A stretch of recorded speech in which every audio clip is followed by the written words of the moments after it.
Ya, bismillahirrahmanirrahim. Assalamualaikum warahmatullahi wabarakatuh. Kami dari Kelompok 8 akan mempresentasikan tentang perkembangan manajemen keuangan syariah di Indonesia, mulai dari awal mula berdirinya hingga kondisi sekarang. Singkatnya, kita akan melihat bagaimana keuangan syariah ini tumbuh dari sistem yang sangat sederhana menjadi salah satu pilar penting dalam perekonomian nasional.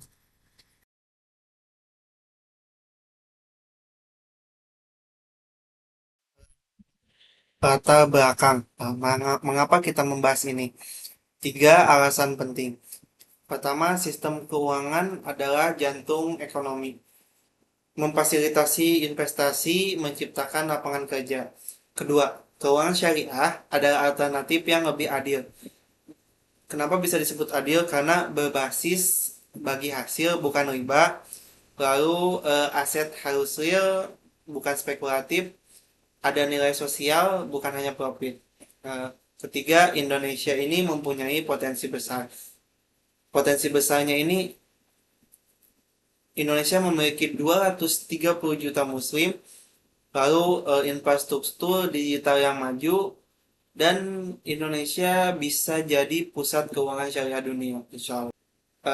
Manajemen keuangan syariah ini adalah pengelolaan keuangan berdasarkan prinsip-prinsip Islam. Ada tiga pilar utama. Yang pertama ini larangan riba.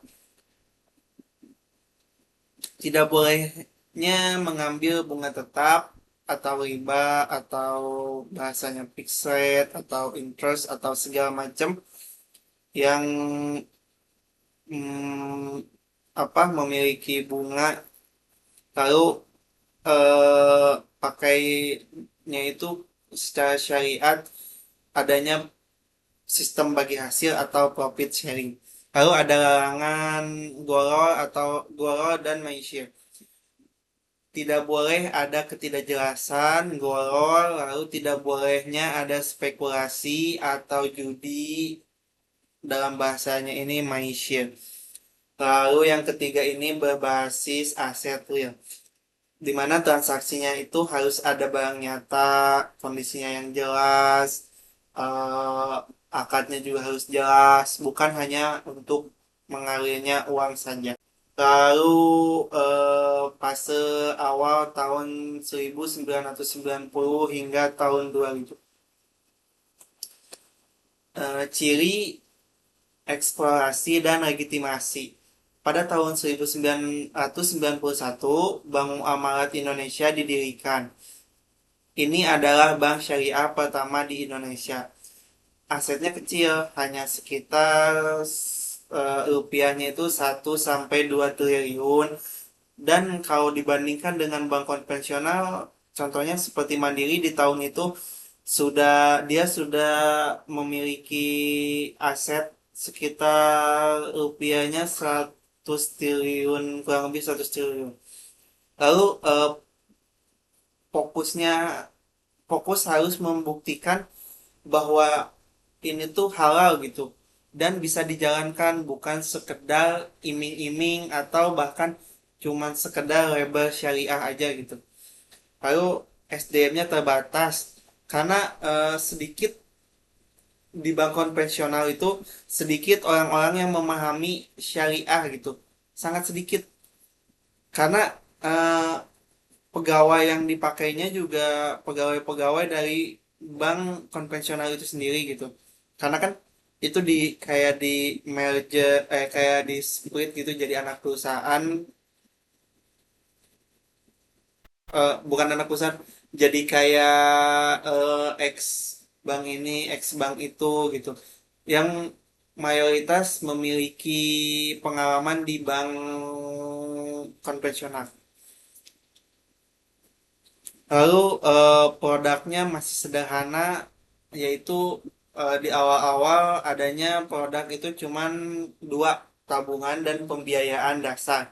Fase institusionalisasi. Pada fase ini di tahun 2000 hingga 2010. Ciri profesionalisasi dan pertumbuhan pertama. Adanya perkembangan penting ini adanya unit-unit usaha syariah. Unit usaha syariah ini apa? Unit usaha syariah ini adanya seperti yang tadi saya katakan, adanya di split gitu. Jadi misalkan bank bank BNI, Bank Nasional Indonesia yang konvensional, dia di split atau membuat divisi mengatasnamakan Bank BNI Syariah. Lalu begitupun BRI, Mandiri, bank dari BUMN ini membuat cabang syariah.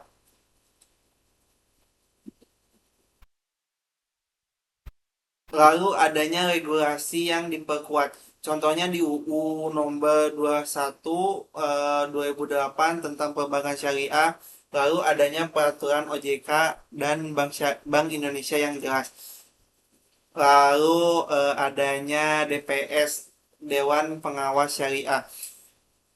Tugas dari DPS ini sendiri yaitu memastikan setiap transaksi sesuai syariah, dimulai dari akad hingga berjalannya transaksi itu sendiri.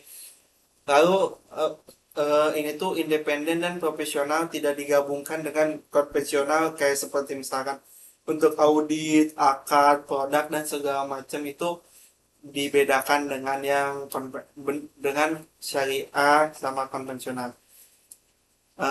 Apa hasilnya? Hasilnya itu apa? Hasil yang diinginkan itu asetnya itu tumbuh hingga 100 triliun.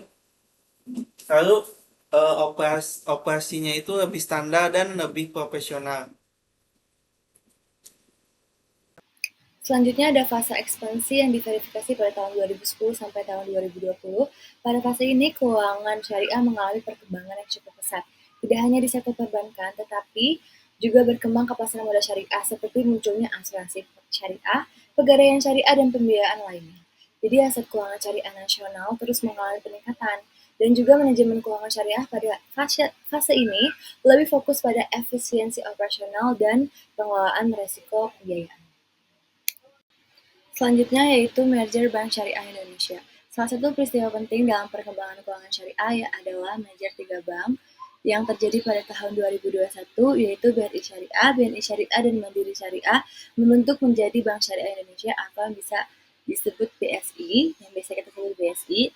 Merger ini bertujuan untuk memperkuat perbankan syariah nasional dengan skala yang lebih besar dan sistem manajemen yang menjadi lebih baik dan terintegrasi, juga daya saing bank syariah yang semakin meningkat.